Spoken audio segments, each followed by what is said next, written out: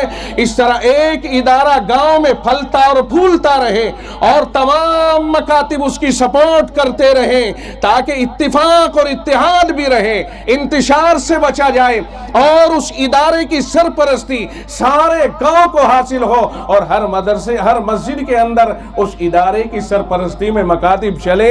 یہ میری اپنی ذاتی سوچ ہے، میری اس رائے سے کوئی اتفاق کرے فَبِهَا وَنِعْمَتْ، نہیں کرتا تو مجھے اصرار نہیں ہے۔ میرے ذہن میں جو بات مشورے کے طور پر آئی میں نے پیش کر دی ہے، آپ کو اپنی رائے کا مکمل اختیار ہے۔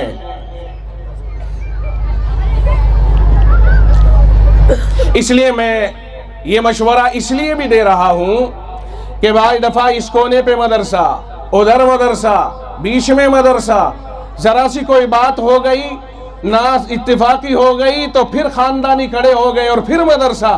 اس سے کیا ہوتا ہے؟ رسہ کشی ہوتی ہے، ہر مدرسہ اپنی اپنی طرف کھینچتا ہے، نوبت یہاں تک آتی کہ جو چیز اتفاق کا ذریعہ تھی وہی اختلاف کا ذریعہ بن کر بعض دفعہ سامنے آ جاتی ہے۔ تو اختلاف سے بچنا بہت ضروری ہے، انتشار سے بچنا بہت ضروری ہے۔ یہ ضروری نہیں کہ بعض مدرسے قائم ہو تو ان سے اختلاف ہی ہوگا، نہیں، یا وہ اختلاف ہی کی بنیاد پر وجود میں آئے، نہیں، ضرورتیں بہت ہیں امت کو۔ اسی کے تدارک کے لیے میں کہہ رہا تھا کہ ہر مسجد کے اندر مکتب قائم ہونا چاہیے، اور جو گاؤں میں مدرسہ ہے اس کے جو ذمہ دار ہیں انہیں اپنی دریا دلی کا مظاہرہ کرنا چاہیے اور ان ائمہ کی سرپرستی کرنی چاہیے۔ اگر ان کی تنخواہیں کم ہیں تو گاؤں والوں سے کہہ کر کے ان کی تنخواہیں بڑھوائی جائیں، اس لیے کہ جو آدمی 24 گھنٹے ہمارے لیے وقف کر رہا ہے، ہماری ذمہ داری بنتی ہے کہ ہم اس کی تنخواہوں کا پورے طور پر فکر کریں۔ اگر ہم فکر نہیں کریں گے تو کون کرے گا؟ اگر ہم ان کی طرف دھیان نہیں دیں گے تو کون دھیان دے گا؟ اگر ہم ان کی تنخواہوں کو سکوڑیں گے اور چھوٹا کریں گے اور کم کریں گے تو پھر ہمیں کامیاب مدرس کہاں سے حاصل ہوں گے؟ کامیاب مدرس اگر چاہیے تو تنخواہوں میں اضافہ کرنا پڑے گا۔ جہاں تک اخلاص اور محنت کی بات ہے، آخرت میں اللہ دے گا، لیکن سبحان اللہ سے پیٹ نہیں بھرتا، پیٹ روٹیوں سے ہی بھرتا ہے، اور روٹیاں پیسوں سے ہوتی ہیں، اس لیے سب کی ضرورت ہے۔ بہت سارے لوگ ہیں جو یہ کہہ دیتے ہیں کہ صاحب مولویوں کی تنخواہ میں بڑی برکت ہوتی ہے۔ ہاں تو برکت تو ہے، یقیناً برکت ہے کہ ہماری ہرس اتنی لمبی چوڑی نہیں ہوتی کہ ہم فارچونر گاڑی کی ہرس کریں، ہم نیو ماڈل جو بھی گاڑی آئے اسی کی ہرس کریں۔ اس کی ہرس کرنے کے لیے تو اور بہت سارے بیٹھے ہوئے ہیں، اس لیے ہماری تھوڑی تنخواہ میں برکت نظر آتی ہے کہ ہماری ہرس لمبی چوڑی نہیں ہوتی ہے۔ علماء کی ہرس یا ان پڑھنے پڑھانے والوں کی ہرس لمبی چوڑی نہیں ہوتی ہے، اور اللہ تعالیٰ ان کی کفالت کرتا ہے۔ بعض دفعہ دعوتیں بھی آپ حضرات سے ہی کرا دیتا ہے، اور اتنا اچھا آپ نہیں کھا پاتے جتنا اس دن پکاتے ہو جس دن کسی امام صاحب کی دعوت آپ کے گھر میں ہوتی ہے۔ تو مجھے تو ایسا لگتا ہے کہ ان کی برکت سے آپ کے گھر میں بھی بہت اچھا کھانا پکتا ہے اس دن۔ ان کی برکتیں جہاں کو یہ جائیں گے وہیں کو برکتیں نظر آئیں گی۔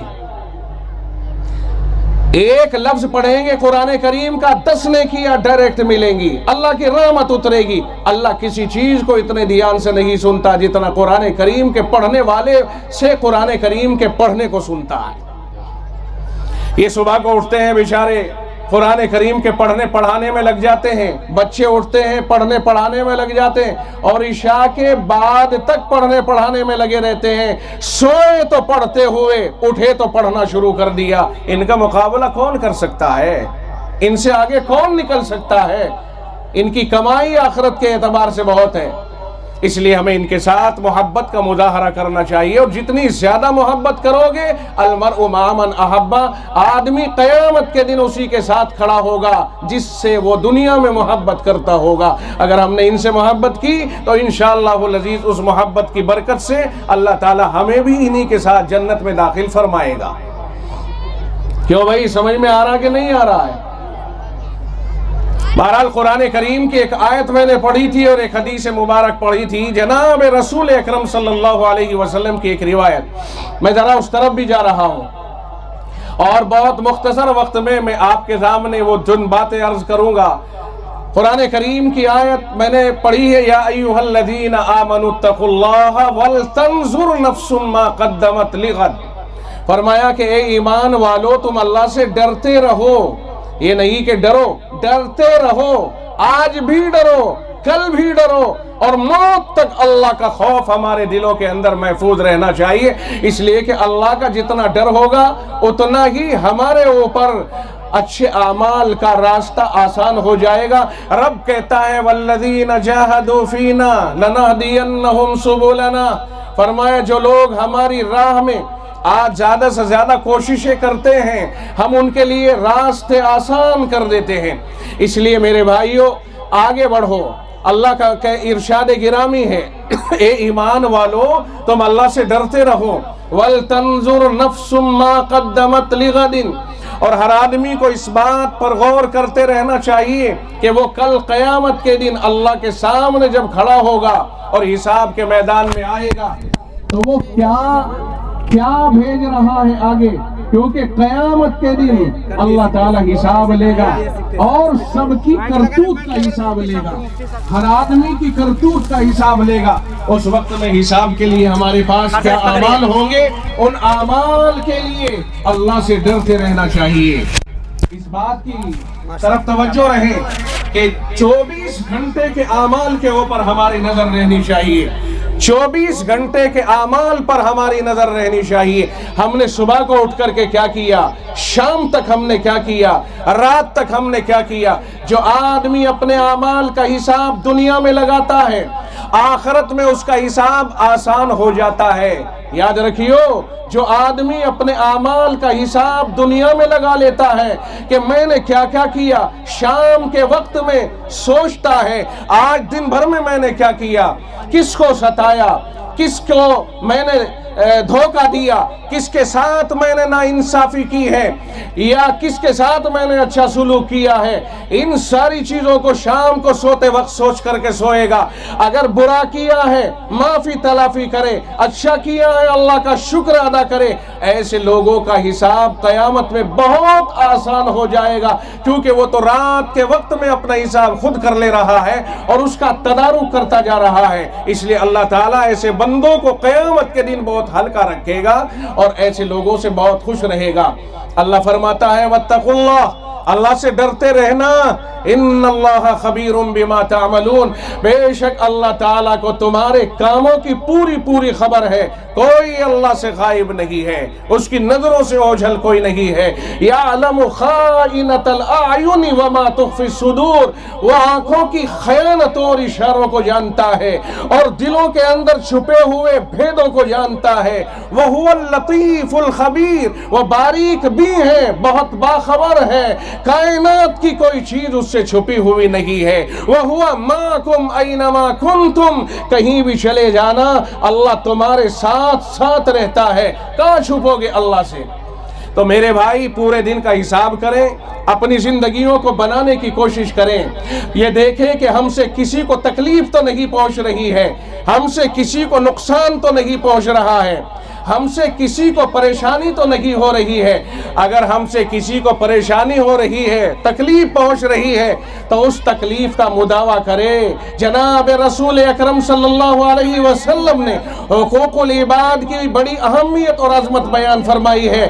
ایک موقع پر اللہ کے نبی صلی اللہ علیہ وسلم نے فرمایا تھا لیس المؤمن الذی یشبع وجارہ جائع الی جنبہ فرمایا کہ وہ آدمی صحیح معنی میں مومن کہلانے کے قابل نہیں ہے جو آدمی خود اپنا پیٹ بھر کے آرام سے سو جائے اور اسے پڑوسی کا کوئی خیال نہ رہے کہ پڑوس میں اس کے بھوکا ہے کہ پیٹ بھرا ہوا، پڑوسی بھوکا، پڑوسی پریشان حال ہے، پڑوسی تنگ دست ہے اور یہ آدمی اپنی موج مستی کر رہا ہے، پیٹ بھر کے آسودہ سو جاتا ہے، پڑوسیوں کا کوئی خیال نہیں کرتا۔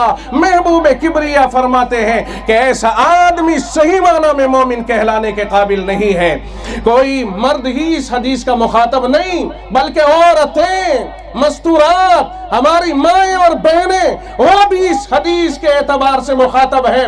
اس لیے عورتوں کے اندر بھی یہ جذبہ ہونا چاہیے کہ ہمارے پڑوس میں کوئی پریشان حال تو نہیں ہے، مردوں میں بھی یہ جذبہ ہونا چاہیے کہ ہمارا کوئی پڑوسی پریشان تو نہیں ہے۔ اور یہ بھی یاد رکھیے، قربان جائیے جناب رسول اکرم صلی اللہ علیہ وسلم کے بیان کے، اور رب نے جو مضمون رسول اللہ کے دل میں ڈالا، قربان جائیے اس رب ذوالجلال کے کہ اس نے پڑوسیوں کو متعین نہیں فرمایا ہے کہ پڑوسی کون مراد ہے، فرمایا کوئی بھی پڑوسی ہو۔ آپ نے پڑوسی کا لفظ استعمال کیا ہے، لیس المومن الذی یشبع وجارہ جائع الی جنبہ، فرمایا وہ آدمی مومن کہلانے کا حق نہیں رکھتا ہے جو آدمی اپنے پڑوسی کا خیال نہ رکھے۔ پڑوسی بھوکا پڑا ہوا ہے، خود پیٹ بھر کے آرام کر رہا ہے، ہندو ہو یا مسلمان پڑوس میں، سکھ ہو یا عیسائی ہو پڑوس میں، کوئی بھی ہو، دھرم اس کا کچھ بھی ہو، اس سے کوئی بحث نہیں ہے، پڑوسی بہرحال پڑوسی ہے۔ پڑوسی کا خیال کرنا ایک مسلمان کی ذمہ داری ہے۔ اس حدیث پاک کو سامنے رکھتے ہوئے میں یہ بات کہوں گا کہ اس بات کو اس ایک طرف رکھو کہ ہم مسلمان ہیں کہ نہیں، ہم عیسائی ہیں کہ مجوسی، ہم یہودی ہیں کہ پادری، ہم مسلم ہیں کہ غیر مسلم، ہم کوئی بھی صحیح، مگر یہ بات تو طے ہے کہ ہمارے پڑوس میں کوئی نہ کوئی تو رہتا ہوگا۔ اگر ہمارے پڑوس میں کوئی مسلمان رہتا ہے اس کا خیال کرنا ہماری ذمہ داری ہے، ہمارے پڑوس میں کوئی یہودی رہتا ہے اس کا خیال کرنا ہماری ذمہ داری ہے، ہمارے پڑوس میں کوئی نان مسلم رہتا ہے اس کا خیال کرنا ہماری ذمہ داری ہے، ہمارے پڑوس میں کوئی عیسائی رہتا ہے اس کا خیال کرنا ہماری ذمہ داری ہے۔ یہ ہے اسلام کی سچی تصویر اور یہ ہے مسلمان کے لیے ایک ہدایت۔ اگر کوئی صرف اس حدیث پاک کو اپنے عمل میں لے آئے، میں کہتا ہوں کہ مذہب تو اپنے اپنے اعتبار سے اختیار کر رکھا ہے آدمی نے، لیکن یہ ہدایت تو سب کے لیے ضروری ہے نا، مسلمان ہو یا غیر مسلم، کوئی بھی کسی بھی دھرم سے تعلق رکھنے والا ہو، پڑوس میں تو کسی نہ کسی کے رہتا ہوگا، پڑوسی تو اس کا کوئی نہ کوئی ہوگا۔ یہ میرے محبوب صلی اللہ علیہ وسلم کا بیان سب کے لیے، پوری دنیا کے لیے امن و امان پیدا کرنے والا ذریعہ ہے۔ اسلام تو ہے ہی امن و امان کا پیغام دینے والا۔ یاد رکھیے جس دھرم اور جس مذہب کا ابتدائی نعرہ یہ ہو سلم علی من عرفت ومن لم تعرف، اور بھائی تو سلام کر اسے بھی جسے پہچانتا ہے اور اسے بھی جسے نہیں پہچانتا ہے۔ آقا نے ارشاد فرمایا لا تعزنوا لمن لم یبدأ بالسلام، تم اس آدمی کو بات کرنے کی اجازت نہ دو جو آدمی سلام سے بات کی شروعات نہ کرے، جو آدمی پہلے سلام نہ کرے۔ آقا نے ارشاد فرمایا افشوا السلام، فرمایا سلام کو عام کرو، ساری دنیا میں سلام کو عام کرو۔ سلام کے معنی السلام علیکم، تمہارے اوپر سلامتی ہی سلامتی ہو، ورحمت اللہ، اللہ کی رحمتیں ہی رحمتیں ہوں، وبرکاتہ، اور اللہ کی طرف سے برکتیں ہی برکتیں ہوں۔ کیا خیال ہے کہ وہ مذہب، وہ دین، وہ لو، وہ قانون جو سلامتی کی دعا بھی دینے کے لیے ہدایت کر رہا ہے، وہ سلامتی کا پیغام پیش کر رہا ہے، ایسے مذہب اور ایسے لو کو کوئی دہشت گردی سے تعبیر کرتا ہے، ہم سمجھتے ہیں کہ اسے ابھی اسلام کے بارے میں معلومات نہیں ہے، اسے صحیح معلومات حاصل کرنی چاہیے۔ اسلام امن و سلامتی کا ضامن ہے۔ آپ واپس لوٹیے